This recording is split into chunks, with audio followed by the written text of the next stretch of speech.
যানবাহনের বেপরোয়া গতি, চালকের অদক্ষতায় প্রতিনিয়তই সড়কে ঝরছে প্রাণ। আজও ফরিদপুর ও ঝিনাইদহে নিহত হন ৫ জন। ফরিদপুরের ঢাকা খুলনা মহাসড়কে রয়্যাল এক্সপ্রেস বাসের সঙ্গে দর্শনা ডিলাক্স পরিবহনের মুখোমুখি সংঘর্ষ হয়। এতে বাস দুটির সামনের অংশ দুমড়ে মুচড়ে যায়। এ সময় ১৮ যাত্রী আহত হন। গুরুতর অবস্থায় কয়েকজনকে ফরিদপুর মেডিকেল কলেজ হাসপাতালে নেওয়া হলে আতিয়ার, রঞ্জিত ও সুবর্ণা নামে ৩ জনকে মৃত ঘোষণা করেন চিকিৎসক। আমরা শুধু একটা বিকট আওয়াজ শুনতে পাই। যখন আওয়াজ শুনতে পাই দৌড় দিয়ে সামনে বের হয়েছি। বের হওয়ার পরে দেখতেছি যে দুইটা গাড়ি মুখোমুখি সংঘর্ষ।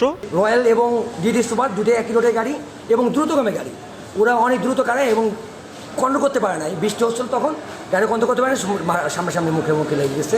মুখোমুখি সংঘর্ষের ঘটনায় যে দুটি পরিবহন রয়্যাল কোচ এবং দর্শনা ডিলাক্স আমরা জব্দ করি এবং বাস চালক যারা আছে তাদের তথ্য নিয়ে আমরা তাদেরকে দ্রুততম সময় আইনের আওতায় নিয়ে আসার চেষ্টা করব। এদিকে ঝিনাইদহ সদরের দড়ি গোবিন্দপুর মৌরি বাড়ি এলাকায় দুটি মোটরসাইকেল ও বাইসাইকেলের ত্রিমুখী সংঘর্ষ হয়। এতে শিহাব ও আরাফাত নামে 2 কিশোর নিহত হয়। আহত হয়েছে আরও 3 জন।